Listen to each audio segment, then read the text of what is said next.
The insurance company made us install those safety guards after our actors fell off the set one too many times.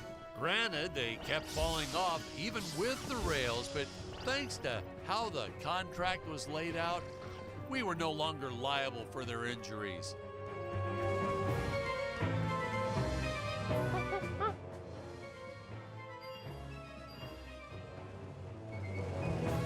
Well, ladies and gentlemen, I guess it's time to talk about the elephant in the room.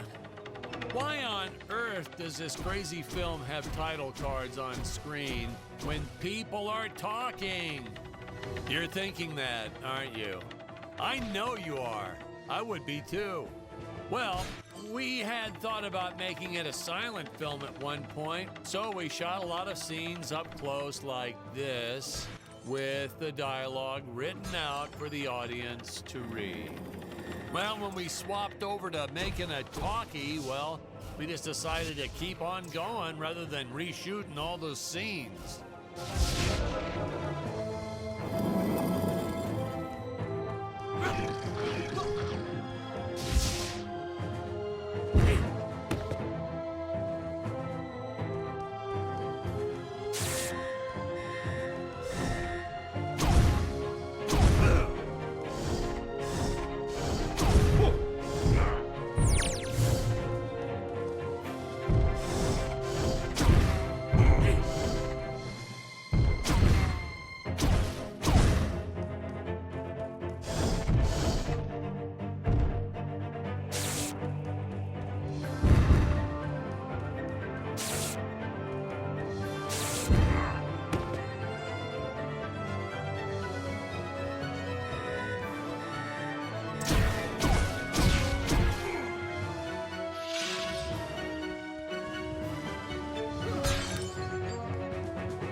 Best part about being in showbiz, craft services.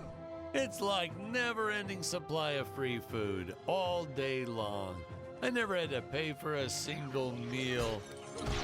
Hey Patrick, I noticed you guys don't do that here in your studio. You should talk to your boss. Maybe even just a bagel station.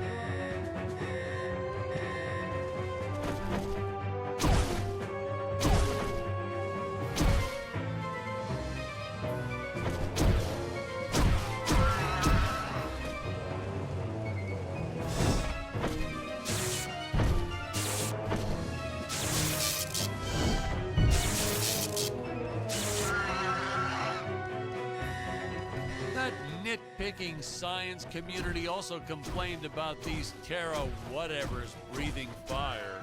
Like there's fossil evidence of dinosaurs not ever shooting fireballs. It's not like I gave them neck frills or had them spit poison or anything ridiculous like that.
As luck would have it, the next lot to ours was filming some horror movie set in Transylvania. So we signed a soft contract with them to use their set after they wrapped for the day. And by that, I mean we kind of snuck in and filmed it real quick when no one was looking. I had my assistant Phyllis keep a lookout for the security guard.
Most days, the effects team really nailed it. Dinosaurs, saucers, hey, you name it. But these, deflating rock boulder cubes, not their best work.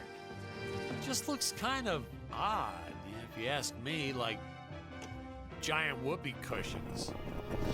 And they said they could add some debris and explosions or two afterwards. And then we ran out of budget. Well, to be fair, we ran out of budget several times, but still, I lost a lot of sleep over these rocks.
tried this one with regular logs. Well, that was disastrous. I'll tell you, never mess with physics. It was kind of, well, to be frank, it started out nice, but then, well, it was a death trap. Just plain and simple, it was a death trap. Poor kid holding the boom almost broke his leg. Guess he played basketball in college or something, because he leaped right at the last second. Whew, crisis averted. My props guy wanted to swap them with some spongy material for safety, but I had a better idea. Let's set the logs on fire, then the crew will be sure to be safe dealing with them. Even though we created these conveyor belts for Stacy's character, Jonathan was always trying to run across them to no avail. I probably should have told him that we slowed the belt down whenever Scarlet runs across, but I got a real kick out of watching him try.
Say, you know what I was thinking? With all this jumping and climbing and jumping, wouldn't this make a great video game? Isn't that what all those video games are about? Jumping around? Well, yeah, and killing. There's jumping too, but mostly killing. What? Patrick, that's awful. What sort of example are we setting for our youth? Well, movies are pretty violent too. Your heroes have killed everything in sight. You had Dick shooting a dinosaur in the face in the first 5 minutes. Well, Patrick, that's different, you know? What we did on film, that was art. Video games aren't art.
Funny story about the two caged apes in this scene. I had completely forgotten about them when we wrapped up filming on the set. Then we spent the next day doing a location shoot. So, suffice it to say, our return to the studio was met with a couple of grumbling tummies complaining about unsafe work conditions, human rights, yada, yada, yada.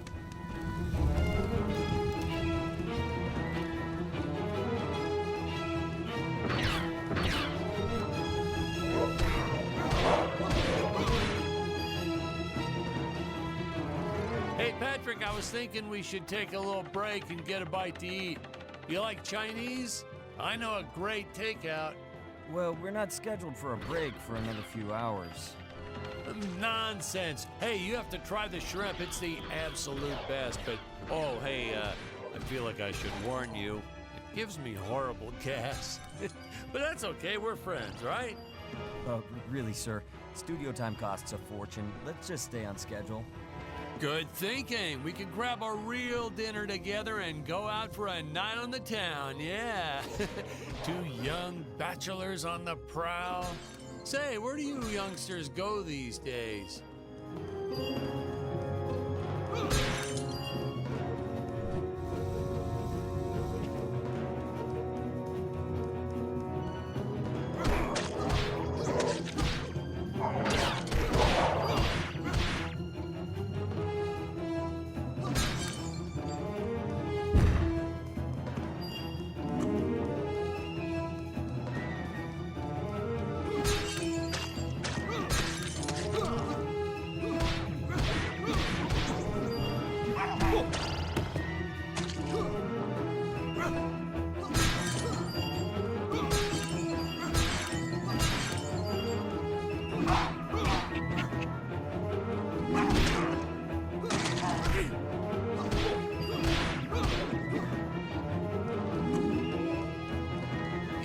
This movie may not have made the big splash in Hollywood or even made the budget back for that matter, but hey, in the end, I think it was still worth making just for those die-hard fans that really love it. I attended a lot of sci-fi and movie cons, and to this day, I still see fans showing up dressed as aliens and apes and dinosaurs. Does a man proud. Now, granted, their costumes aren't exactly 100% faithful to the film, and it seems that no one ever remembers them by the right name. But still, knowing that we still have fans like this promoting the film decades later, that puts a tear in this old director's eye. I get all emotional.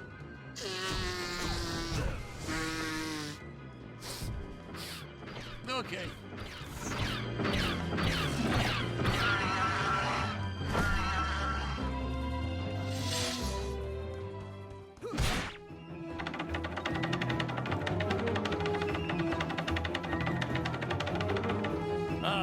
Tony and his insistence on lens flare.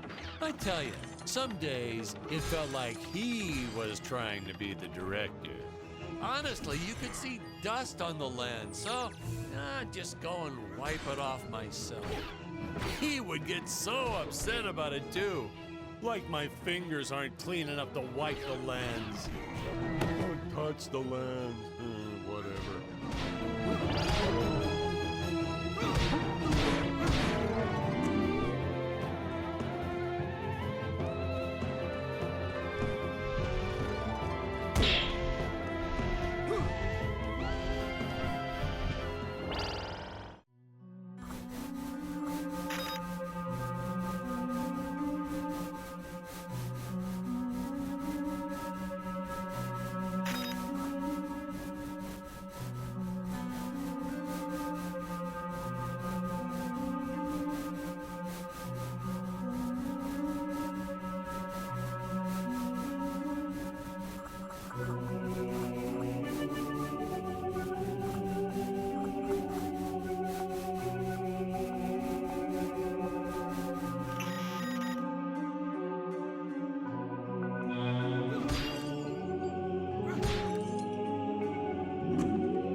danger. Human speed is not enough to pass through that fan. Chance of death 100%. Retrieve the time vortex device if you wish to go any further. Searching. Time vortex device detected. Device in dangerous area. Nuclear amps everywhere.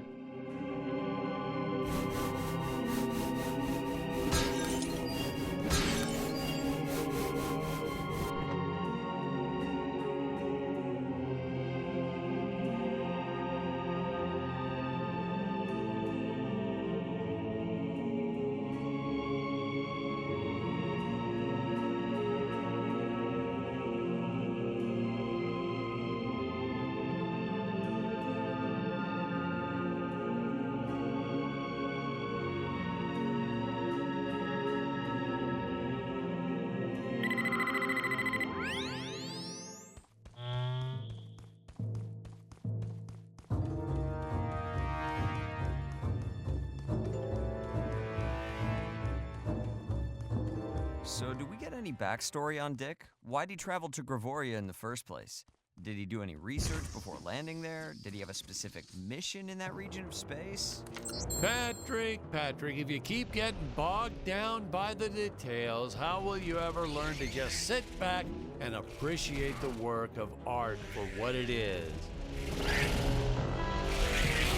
Production tip, ladies and gentlemen, no matter how sunny it is, don't store your papier-mâché props outdoors. They will get rained on. It's the law in this town, like Occam's razor or Stockholm Syndrome, or I forget what it's called.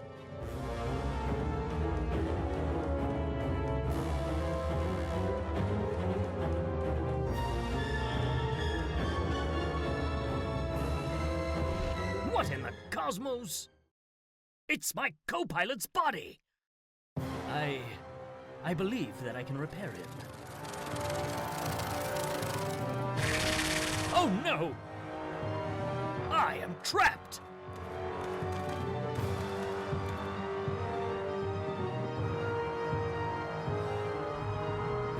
Master Dick. Master Dick. Good. Functions restored. Good. Threat detected. Must eliminate. Fun fact, we actually had an actor inside the robot suit moving him around. I bet you thought it was an actual robot, huh? That's how good he was. No rest breaks or anything. Hardest working actor I've ever met. What a trooper. It was a shame we couldn't afford to pay him. And of course, since he wasn't on the payroll, I couldn't officially add him to the credits. But still, what a trooper. Wish I had a dozen actors like him.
dangerous radiation detected.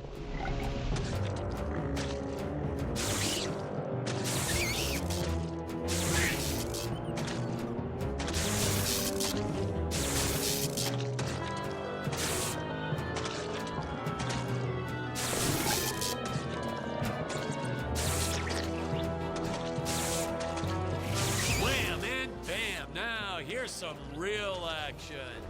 Nothing like an adrenaline boost to get our hero to really start wailing on those monsters. We were unsure how to represent a surge of adrenaline at first, but I think we nailed it. Yep, definitely nailed it.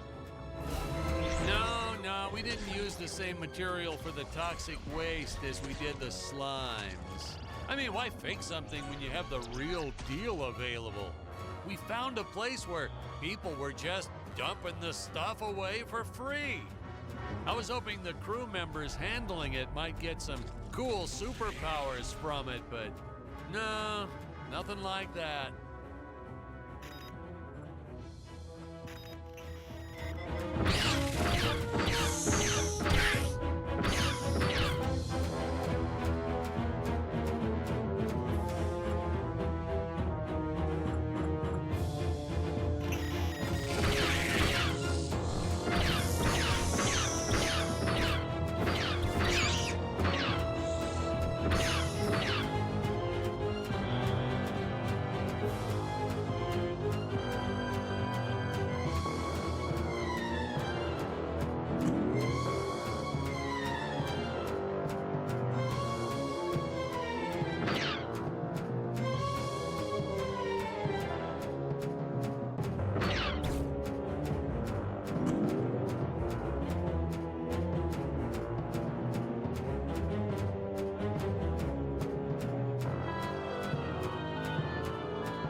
I will sweat down upon you with great vengeance and furious anger.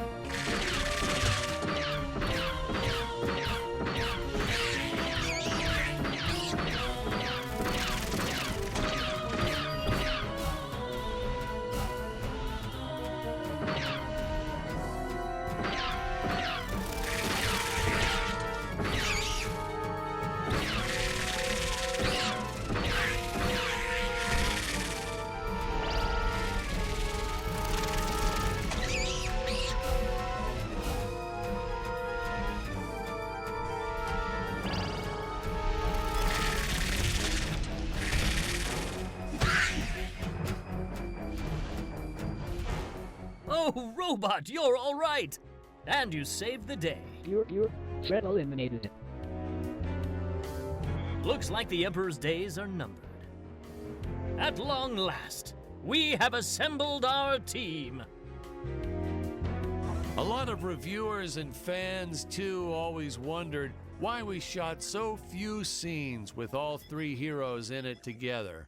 I mean, we did our best to explain it, something about the sleep chambers or staying back to protect the ape village.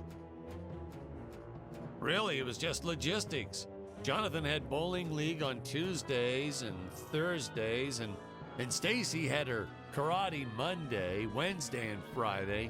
Honestly, we almost never had all of them on the set at the same time. Our robot actor was in some religion that only allowed him to work on Sundays. I'm still a little skeptical about that one, though. Sir, it's just a guy in a suit. Couldn't you have gotten just about anyone to stand in as the robot? See? That's why you'd make a horrible director, Patrick. His touches were subtle, to say the least. But he really brought a lot of character to the robot role. If he was so indispensable, how come you didn't list the actor in the credits? Well, let's just say it was an oversight. But I've learned my lesson. I only made the mistake 6 more times throughout my career.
My bad. Don't worry, I have the right clip now. I think.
rickety old things, the higher up they went, the more they sounded like they were gonna fall apart. I'm amazed that no one ever got hurt, or worse, riding these things.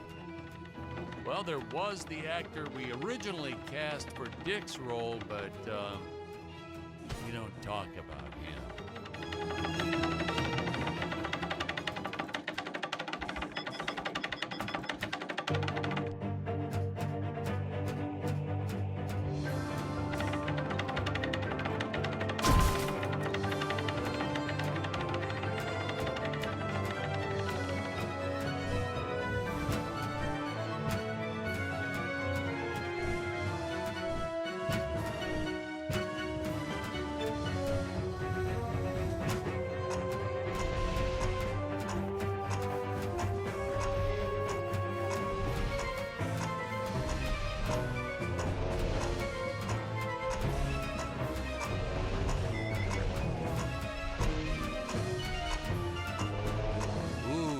Really start to get a sense of how high up our heroes have been climbing here. Reminds me of how the crew always used to comment on how high everyone was. Those jokers, they'd even say it when we were filming the grounded scenes. And they all giggled like school children whenever they mentioned it too. So I'd make sure to laugh even harder so they'd know I was in on the joke. Whatever it was.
This beast here. I must make for higher ground.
Sets back then.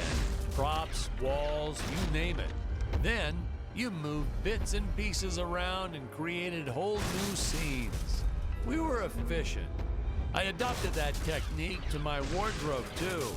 If you mixed and matched sufficiently, you could get by for years on only a handful of shirts and underwear.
get enough of these free-falling shots. Something so invigorating and freeing about them. Like sticking your head out of the sunroof while driving on the freeway.